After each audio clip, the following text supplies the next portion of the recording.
नमस्कार, मैं हूं विपिन परमार और आप देख रहे हैं न्यूज का डिजिटल प्लेटफॉर्म INDIA। जी हां, ये वो गठबंधन है जिसमें कई विपक्ष के घटक एक साथ आए भारतीय जनता पार्टी को प्रधानमंत्री नरेंद्र मोदी को चुनौती देने के लिए 2024 के रण से पहले। लेकिन इस गठबंधन की एक सबसे बड़ी समस्या ये है कि ये गठबंधन, आपने हमेशा ये देखा होगा कि एक पॉलिटिकल पार्टी के बीच में गुटबाजी देखने को मिलती है या एक नेता दूसरे नेता की टांग खींचता नजर आता है। लेकिन इस गठबंधन की सबसे बड़ी समस्या उस एक पॉलिटिकल पार्टी के जैसी ही है। तमाम घटक एक साथ आने की बात तो कर रहे हैं। लगातार जो बैठकें हुई, चाहे मुंबई की बैठक ले लीजिए, चाहे बैंगलोर की बैठक ले लीजिए, उन तमाम बैठकों में यह तय किया गया कि एक ही रणनीति के तहत एक कैंडिडेट, बीजेपी के कैंडिडेट के खिलाफ जो है वो मिशन 2024 में उतारा जाएगा। लेकिन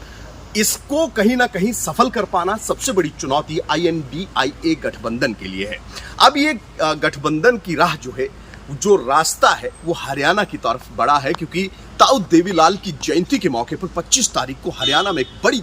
रैली जो है कैथल में होने वाली है, जिसको लेकर इनेलो, जो कि INDIA घटक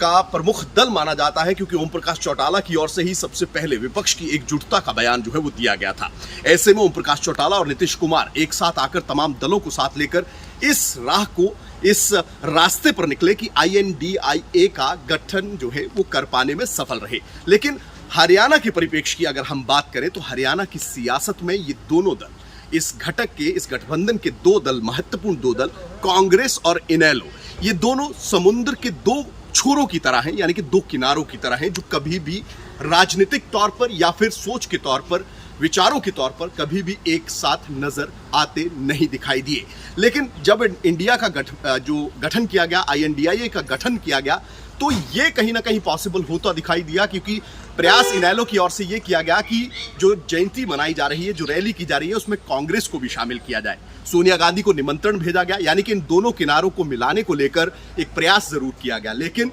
अभय चौटाला का ये कहना था कि सोनिया गांधी को निमंत्रण भेजा गया है और अगर वो भूपेंद्र सिंह हुड्डा को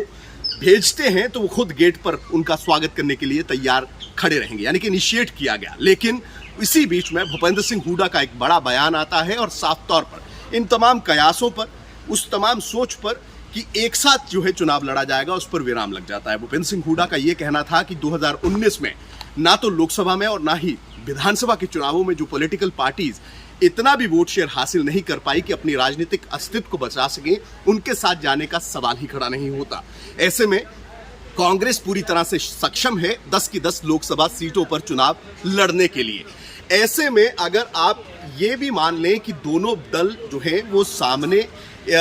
2024 के रण के लिए एक साथ आकर चुनाव लड़ते भी हैं, तो कहीं ना कहीं भूपेंद्र सिंह हुड्डा ये नहीं चाहेंगे कि उनकी प्रतिद्वंदिता जो है वो सामने एक ऐसा चेहरा आए या एक ऐसा लीडर जो है दूसरे पॉलिटिकल पार्टी का, जिसका कद बढ़ता हुआ नजर आए। ऐसी परिस्थितियों में इंडिया गठबंधन की राह में तीसरा जो दल है, आम आदमी पार्टी, उसकी ओर से ये कहा तो जरूर गया है कि वो गठबंधन के साथ ही चलेगा, लेकिन जो एक कैंडिडेट, बीजेपी के कैंडिडेट के सामने उतारने की रणनीति के साथ इंडिया गठबंधन काम कर रहा है, ना तो वो पंजाब और ना ही हरियाणा के परिप्रेक्ष्य में अभी सफल होता नजर आ रहा है, क्योंकि समुद्र के इन दोनों किनारों को जोड़ पाना सबसे बड़ी चुनौती INDIA के घटक के लिए है, यानी कि उन तमाम पॉलिटिकल पार्टीज के लिए है। पार्टी आलाकमान जरूर चाहती है कि ऐसा कुछ समीकरण बने, लेकिन लोकल लीडरशिप जो है, जो कि प्रदेश की सियासत करती है, वो कभी नहीं चाहेगी कि दूसरे दल को बूस्ट कर कहीं ना कहीं अपनी जो गरिमा है या अपना जो दावा है उसको कम करने का काम किया जाए। अब INDIA गठबंधन का भविष्य क्या होगा, ये तमाम चीजें एक बड़ा प्रश्न चिन्ह अपने साथ लिए हुए हैं और इनका जवाब भी भविष्य की गर्भ में छिपा हुआ है।